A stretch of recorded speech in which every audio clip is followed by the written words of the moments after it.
Si vous en avez marre de répéter les mêmes informations dans Notion, les relations et les relapes sont faits pour ça.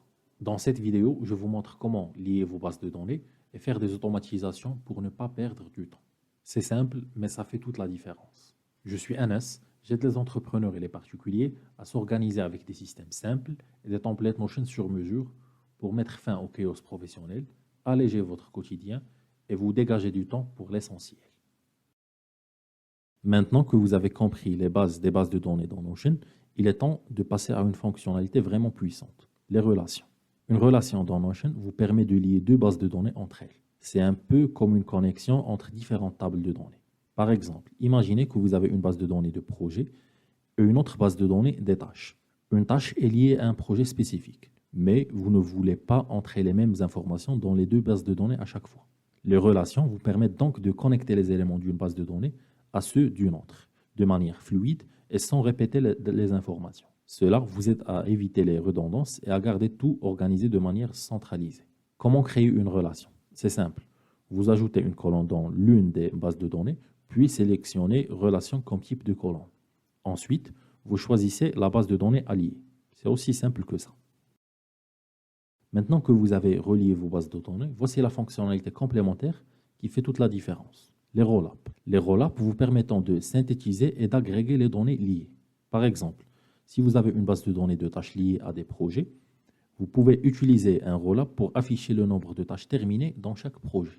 Les rollups peuvent être utilisés de plusieurs manières. Compter le nombre d'éléments, par exemple le nombre de tâches terminées ou non terminées, ou bien additionner les valeurs numériques comme le total des heures travaillées, ou trouver une valeur spécifique, par exemple afficher la date la plus récente ou le texte d'un champ spécifique lié à une autre base de données.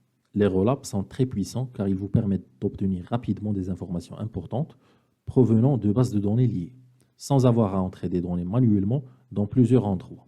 Vous pouvez ainsi garder une vue d'ensemble de vos projets ou tâches. Les relations et les rollups sont des outils puissants pour connecter et synthétiser vos données dans Notion. Mais voici quelques astuces pour en tirer le meilleur parti. Soyez organisé dès le départ. Quand vous créez une relation, assurez-vous de bien structurer vos bases de données. Cela vous évitera de devoir faire les ajustements plus tard. Utilisez les rollups pour suivre le progrès. Si vous travaillez sur plusieurs projets, utilisez les rollups pour suivre l'avancement, les dates importantes ou même pour calculer des totaux comme des heures travaillées. Gardez une vue d'ensemble claire. Grâce aux relations et rollups, vous pouvez créer des tableaux de bord simples qui vous permettent de suivre l'ensemble de votre travail. Par exemple, créez une vue qui affiche tous les projets et à côté le nombre de tâches terminées, en cours ou en retard. Les relations et les rollups, quand ils sont utilisés correctement, peuvent vraiment révolutionner la manière dont vous gérez vos informations dans Notion, en rendant vos données plus accessibles et mieux organisées.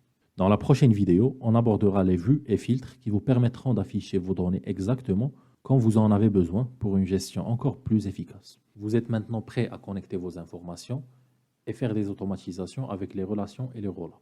Si vous avez des questions ou si vous avez expérimenté ces fonctionnalités, n'hésitez pas à partager avec nous votre expérience. N'oubliez pas de jeter un œil à la description pour des templates Notion prêts à utiliser. Si cette vidéo vous a été utile, abonnez-vous à la chaîne pour plus d'astuces sur Notion. Merci d'avoir suivi cette vidéo et à très bientôt pour la suite du guide.